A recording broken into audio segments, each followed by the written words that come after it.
பிலிப்பியர் அதிகாரம் 3. மேலும் என் சகோதரரே, கர்த்தருக்குள் சந்தோஷப்படுங்கள். எழுதினவைகளையே எழுதுவது எனக்கு வருத்தமல்ல, அது உங்களுக்கு நலமாயிருக்கும். நாய்களுக்கு எச்சரிக்கையாயிருங்கள், பொல்லாத வேலையாட்களுக்கு எச்சரிக்கையாயிருங்கள், சுன்னத்துக்காரருக்கு எச்சரிக்கையாயிருங்கள். ஏனெனில் மாம்சத்தின் மேல் நம்பிக்கையாயிராமல் ஆவியினாலே தேவனுக்கு ஆராதனை செய்து கிறிஸ்து இயேசுவுக்குள் மேன்மை பாராட்டுகிற நாமே விருத்த சேதனம் உள்ளவர்கள். மாம்சத்தின் மேல் நம்பிக்கை வைக்க வேண்டுமானால் நானும் வைக்கலாம்.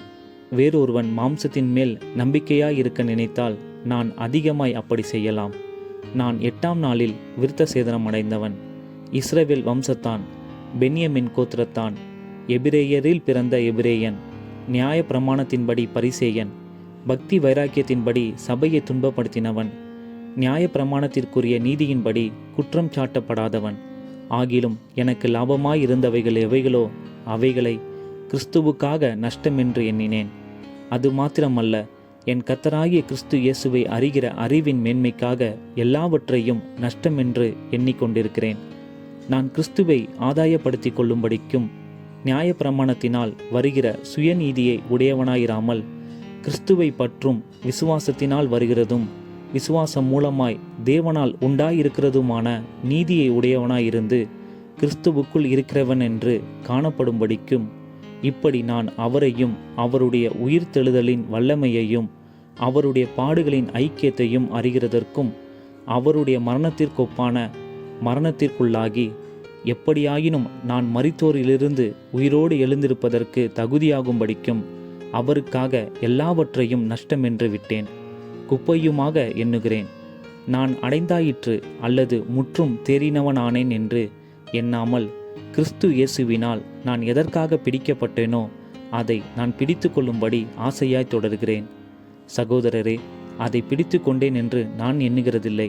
ஒன்று செய்கிறேன், பின்னானவைகளை மறந்து முன்னானவைகளை நாடி கிறிஸ்து இயேசுவுக்குள் தேவன் அழைத்த பரம அழைப்பின் பந்தய பொருளுக்காக லெக்கை நோக்கி தொடருகிறேன்.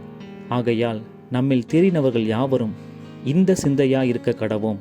எந்த காரியத்திலாவது நீங்கள் வேறே சிந்தையாயிருந்தால் அதையும் தேவன் உங்களுக்கு வெளிப்படுத்துவார். ஆகிலும் நாம் எதுவரையில் தேறியிருக்கிறோமோ அது முதல் ஒரே ஒழுங்காய் நடந்து கொண்டு ஒரே சிந்தையாயிருப்போமாக. சகோதரரே, நீங்கள் என்னோடே கூட பின்பற்றுகிறவர்களாகி நாங்கள் உங்களுக்கு வழிகாட்டுகிறபடி நடக்கிறவர்களை மாதிரியாக நோக்குங்கள். ஏனெனில் அநேகர் வேறு விதமாய் நடக்கிறார்கள். அவர்கள் கிறிஸ்துவின் சிலுவைக்கு பகைஞர் என்று உங்களுக்கு அநேக தரம் சொன்னேன்.